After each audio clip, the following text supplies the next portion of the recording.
अब तकरीबन 80 दिन हो रहे हैं कि हम इस भारत जोड़ो यात्रा पर कन्याकुमारी से कश्मीर की यात्रा पर 3,600 3,700 किलोमीटर की यात्रा पर चल रहे हैं। जैसे इंदौर ने आज दिखाया, हम इस यात्रा पर अकेले नहीं चल रहे हैं, 100 यात्री नहीं चल रहे हैं, कांग्रेस पार्टी नहीं चल रही है, हिंदुस्तान की पूरी जनता इस यात्रा में शामिल है और एक साथ चल रही है।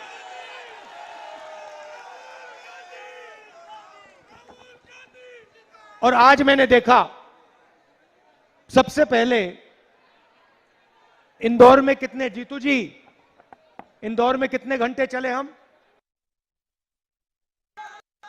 कितने घंटे इंदौर में कितने घंटे चले हम? हम आपकी सड़कों पे 8 घंटे चले आज।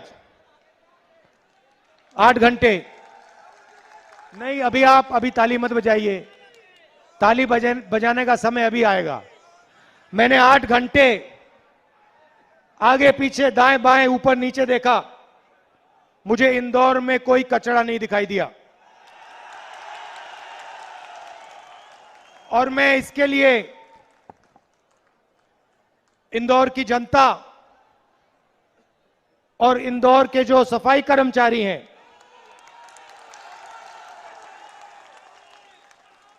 उनका दिल से धन्यवाद करना चाहता हूं। और सवाल पूछने पे मुझे बताया गया कि आप लोग 6 बार पुरस्कार जीते हुए हो, तो आपको सबको बहुत बहुत बधाई।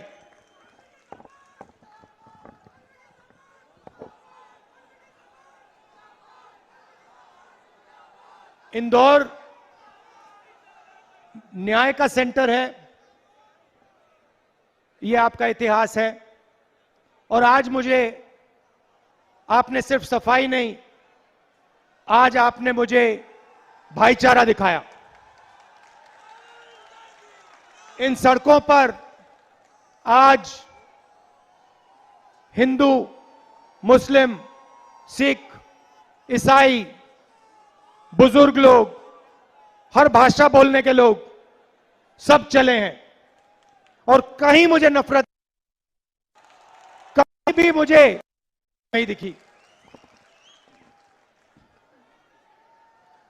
तो एक प्रकार से ये यात्रा आपकी विचारधारा की यात्रा है।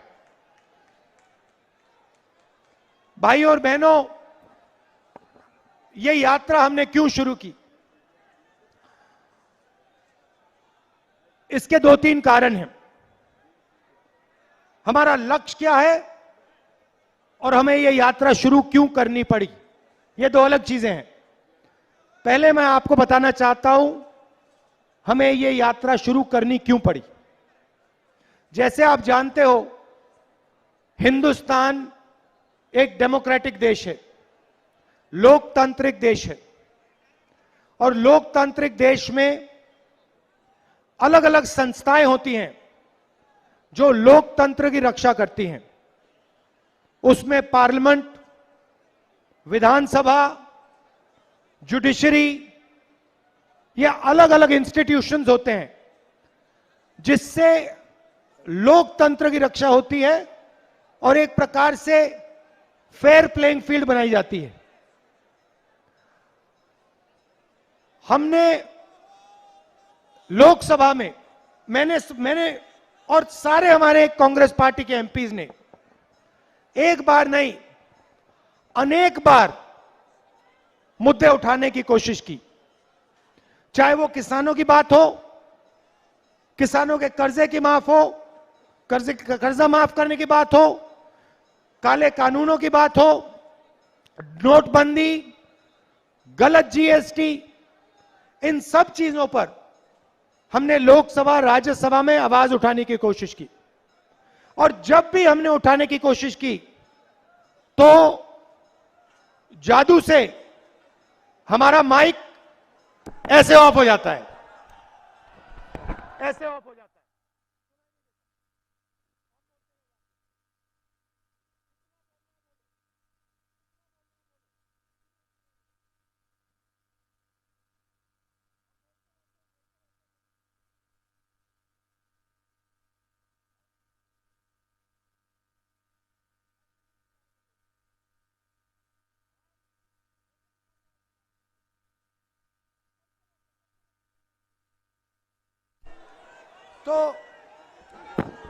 तो हम जो भी बोलना चाहते हैं, जैसे अभी आपने देखा, हम बोलते रहते वहां पे माइक ऑफ हो जाता है। तो वहां से हमने कोशिश की, वहां माइक ऑफ हो जाता है। फिर मैंने हमारे प्रेस के मित्रों की बात की, इनके सामने हम बात उठाते हैं, इनसे कहते हैं देखो जनता के मुद्दे उठाओ। नहीं, हम कहते हैं भैया जनता के मुद्दे उठाओ, बेरोजगारी की बात करो। हम इनसे कहते हैं बेरोजगारी की बात करो, किसानों की बात करो,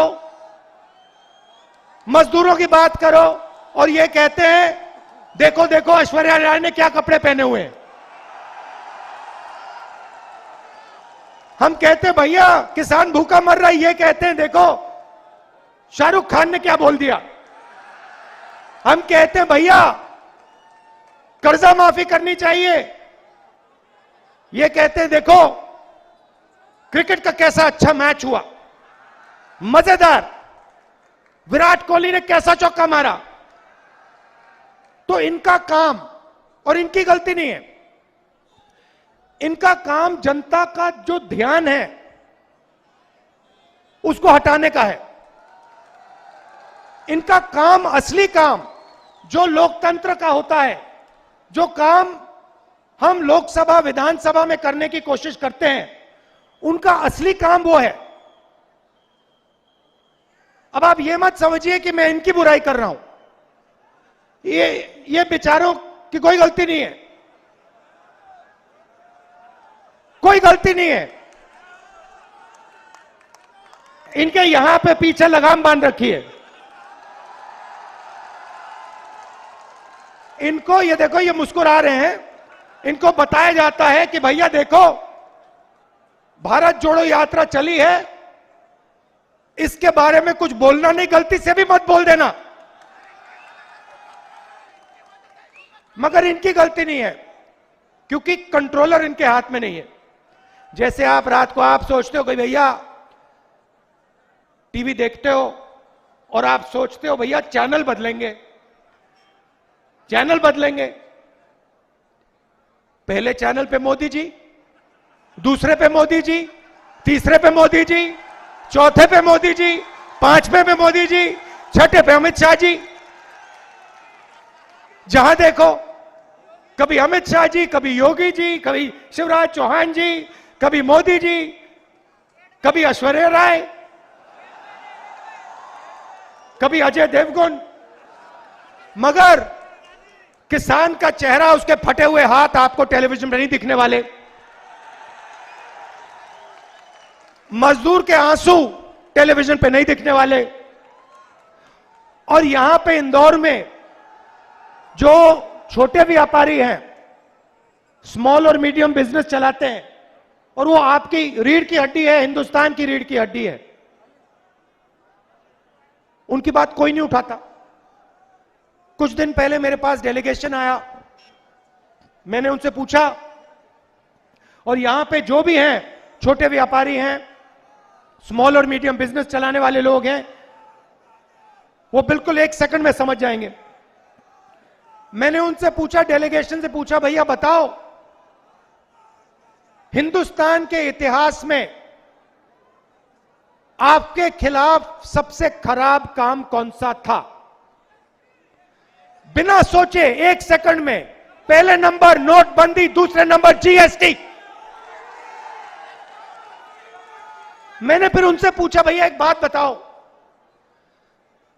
नोटबंदी और जीएसटी से किसान का तो फायदा नहीं हुआ, मजदूर का फायदा नहीं हुआ, छोटे दुकानदार का फायदा नहीं हुआ, युवाओं का फायदा नहीं हुआ, स्मॉल मीडियम बिजनेस का फायदा नहीं हुआ, तो फायदा किसका हुआ? एक सेकंड नहीं लगा, सबको मालूम है, बस 2-3 लोगों को फायदा हुआ है, वही लोग जिन्होंने इनके पीछे लगाम बांध रखी है। तो अब देशभक्ति की बात होती है, तिरंगे की बात होती है। देश का सबसे बड़ा नुकसान इन 2 पॉलिसियों ने किया है, नोटबंदी और जीएसटी ने। जो मैं आपको बता रहा हूं, जो काम चाइना की सेना नहीं कर सकती, नोटबंदी ने और जीएसटी ने कर दिया है। और कैसे किया, मैं आज आपको समझाना चाहता हूं, इसीलिए मैं इंदौर आया हूं। रोजगार की रीढ़ की हड्डी जो होती है, वो छोटे व्यापारी, स्मॉल और मीडियम बिजनेस चलाने वाले और किसान होते हैं। ये लोग हिंदुस्तान को और हिंदुस्तान के युवाओं को करोड़ों रोजगार देते हैं। सही बात? सही बात। अब सरकार ने अपने मित्रों को फायदा पहुंचाने के लिए ये 2 पॉलिसियां लागू की, और इन 2 पॉलिसी से जो स्मॉल और मीडियम बिजनेस वाले हैं, जो छोटे व्यापारी हैं, मैं एक टेक्निकल शब्द प्रयोग करूंगा, उनको समझ आ जाएगी बात, उनके कैश फ्लो को खत्म कर दिया। देखो ऐसे कर रहे हैं, उनके कैश फ्लो को खत्म कर दिया, मतलब उनके गले को घोट दिया। क्योंकि अगर छोटे व्यापारी का, स्मॉल मीडियम बिजनेस वाले का आप कैश फ्लो बंद कर दो, 1 महीना 2 महीना बंद कर दो, वहीं का वहीं वो मर जाता है। मगर अगर आप हिंदुस्तान के सबसे बड़ी कंपनियों का कैश फ्लो 1 महीना 2 महीना 6 महीना 1 साल भी बंद कर दो, उनको कोई फर्क नहीं पड़ता। जीएसटी का और नोटबंदी का लक्ष्य छोटे व्यापारियों को, स्मॉल और मीडियम बिजनेस वालों को खत्म करने का है। और जैसे ही इन्होंने यह काम किया, हिंदुस्तान अपने युवाओं को रोजगार नहीं दे पाएगा। खत्म। आप अब कुछ भी कर लो, कुछ भी कर लो, जब तक एक बार फिर ये जो छोटे व्यापारी हैं, स्मॉल और मीडियम बिजनेसेस हैं, जब तक इनको फिर से जिंदा नहीं किया जाएगा, जब तक इनकी मदद नहीं की जाएगी, तब तक इस देश में युवाओं को रोजगार नहीं मिल सकता है। और ये 2 पॉलिसीज हैं, ये देश के विरोध की पॉलिसीज हैं, देश को कमजोर करने की पॉलिसीज हैं। मेरी बात मत मानो। इस भाषण के बाद आप किसी भी दुकानदार के पास चले जाओ, किसी भी किसान के पास चले जाओ,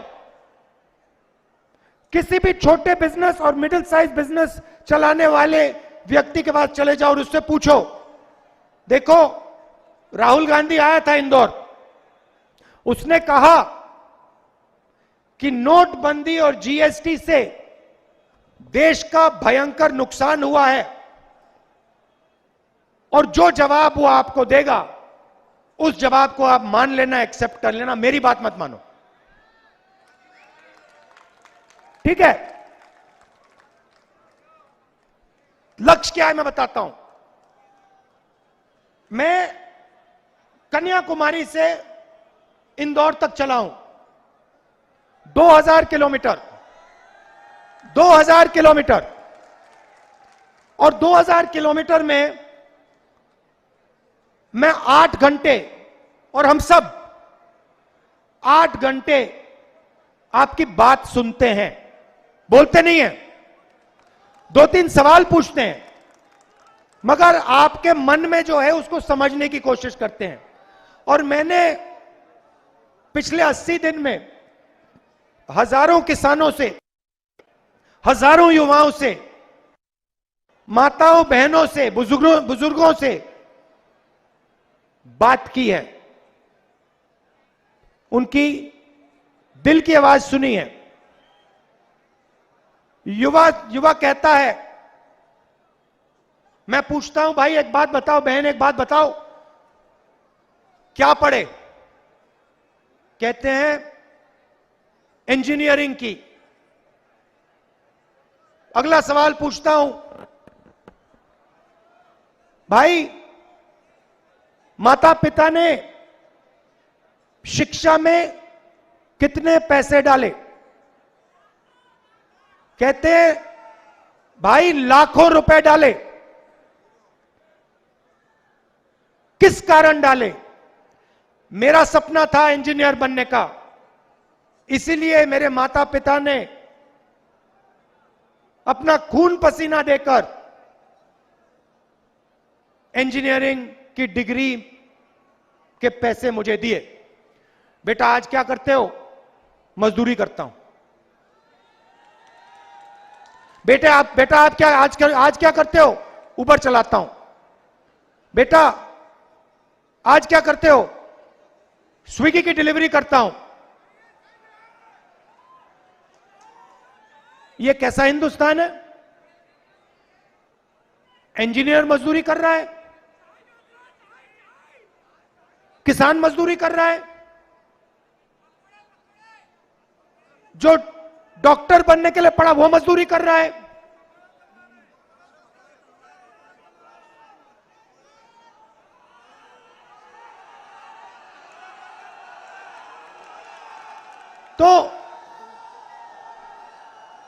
तो भैया देखो, मैं सरल तरीके से आपको समझा देता हूं।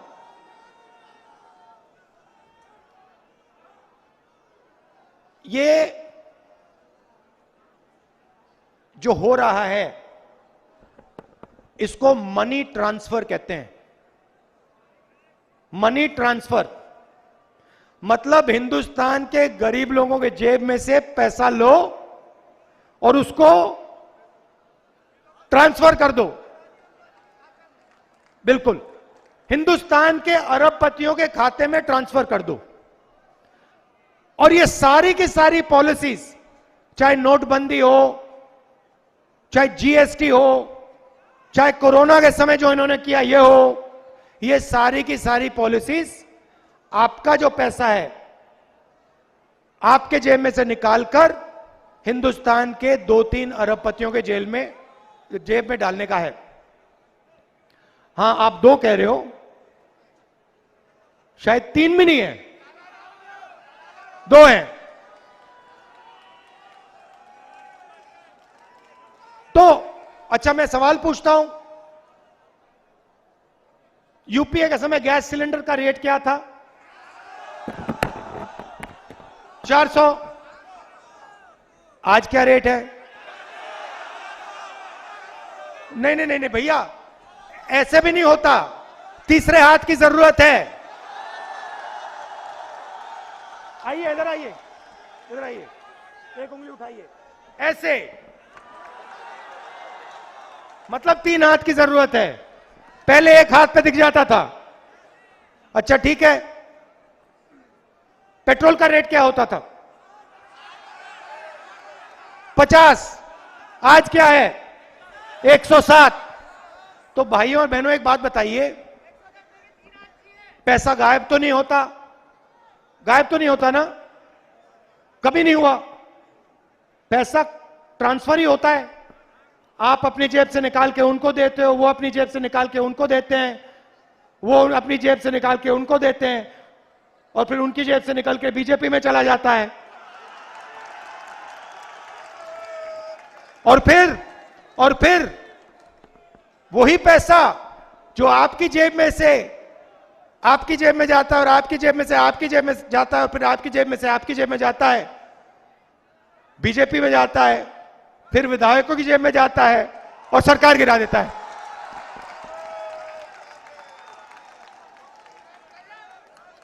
करोड़ों रुपए दिए हैं जिस सरकार को आपने चुना, जिस सरकार को आपकी आवाज ने चुना, उस सरकार को बीजेपी ने खरीद कर, उस सरकार के लोगों को खरीदा। अगर यह भ्रष्टाचार नहीं है तो क्या भ्रष्टाचार है?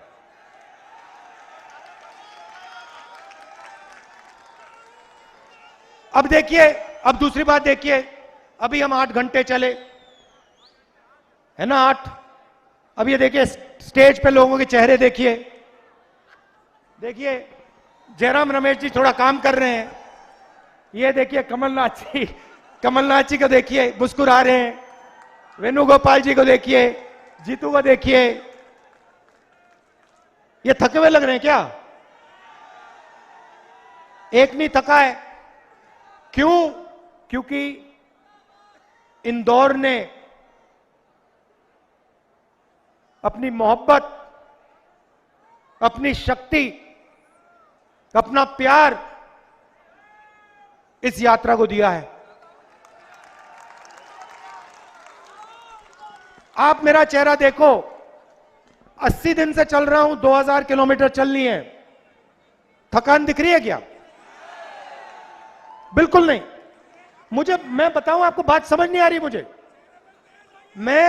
मुझे समझ नहीं आ रही बात। मैंने सोचा था, हमारा प्लान था, देखो हमारा प्लान था 7 सितंबर को हमारी यात्रा शुरू होगी और यात्रा में 150 दिन लगेंगे। प्लान यह था। जयराम रमेश जी, था ना प्लान? हां जी। अब यह यात्रा, मुझे लग रहा है कि यह यात्रा 120-125 दिन में खत्म हो जाएगी। ज्यादा से ज्यादा इसमें 130 दिन लगेंगे।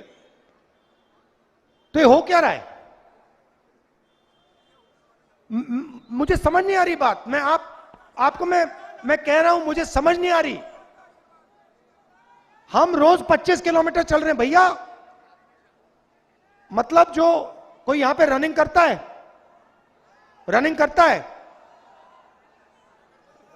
करते हो ना? मैराथन कितने किलोमीटर की होती है? नहीं, 42 की मैराथन होती है। हम हर रोज हाफ मैराथन कर रहे हैं, हर रोज। मतलब 40 हाफ मैराथन कर दी हमने, पता नहीं लग रहा। सुबह 4 बजे उठता हूं, ऑटोमेटिकली भैया खटाक दरवाजे के बाहर चलो। और 12 बजे सोता हूं, 3.5 घंटे 4 घंटे सो रहे हैं। मैं नहीं, सिर्फ मैं नहीं, सबके सब 4-5 घंटे सो रहे हैं। यात्रियों में से 5 घंटे से ज्यादा कोई नहीं सो रहा। हमें समझ नहीं आ रही बात, क्या हो रहा है। मैंने सोचा इसके बारे में, मैंने सोचा ये हो क्या रहा है, कैसे हो सकता है? 80 दिन हो गए, 2000 किलोमीटर हो गए, किसी को कोई थकान नहीं। और मैं सिर्फ अपनी बात नहीं कर रहा हूं, आप किसी यात्री से पूछ लो। 80-90 किलो के यात्री हैं हमारे, हैवी वेट कांग्रेस वाले, नहीं थक रहे, नहीं थक रहे। तो मैं एक ही बात कह सकता हूं कि हम अपनी शक्ति का प्रयोग नहीं कर रहे हैं, आपकी शक्ति का प्रयोग कर रहे हैं। कि आप हमारी मदद कर रहे हो, आपका प्यार, आपकी मोहब्बत, आपका भरोसा हमें मदद कर रही है। तो इसके लिए दिल से आप सबको मैं धन्यवाद करना चाहता हूं। आपने जो स्वागत किया इंदौर में, बिल्कुल, कितने लोगों से गले मिला हूं मैं, हजारों लोगों से गले मिला हूं।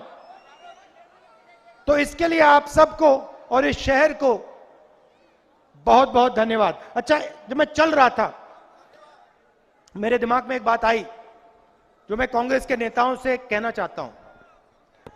मैं जब यूनिवर्सिटी में था, मैं यूएस में यूनिवर्सिटी किया। और यूएस का जो सबसे बड़ा एयरपोर्ट है, जहां सबसे ज्यादा हवाई जहाज लैंड करते हैं, उसका नाम जानते हो? नहीं, वॉशिंगटन उनका कैपिटल है, हमारी दिल्ली उनका वॉशिंगटन। वॉशिंगटन का एयरपोर्ट बड़ा नहीं है। बॉस्टन, कैलिफोर्निया में सैन फ्रांसिस्को, बड़े एयरपोर्ट नहीं है। उनका सबसे बड़ा एयरपोर्ट शिकागो का है। अब शिकागो का सबसे बड़ा एयरपोर्ट क्यों है, आप जानते हो? क्योंकि शिकागो अमेरिका का लॉजिस्टिक्स का सेंटर है। मतलब जो भी अमेरिका में इस तरफ से उस तरफ जाता है, ऊपर से नीचे जाता है, वो शिकागो से जाता है। मतलब लॉजिस्टिक्स का हब है। मैं चाहता हूं कि हिंदुस्तान, एक दिन ऐसा आए जब हिंदुस्तान का सबसे बड़ा एयरपोर्ट इंदौर में हो, और आप इस देश के लॉजिस्टिकल हब बनो। मतलब जो भी माल देश में घूमता है, ऊपर से नीचे, दाएं से बाएं, उसका मैनेजमेंट आप लोग करो। ये आपका भविष्य है, देख लेना, ये होगा। ये आपका भविष्य है, ये आपका भविष्य है।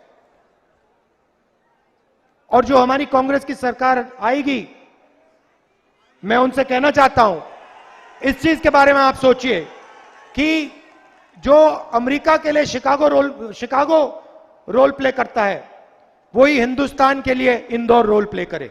धन्यवाद, जय हिंद।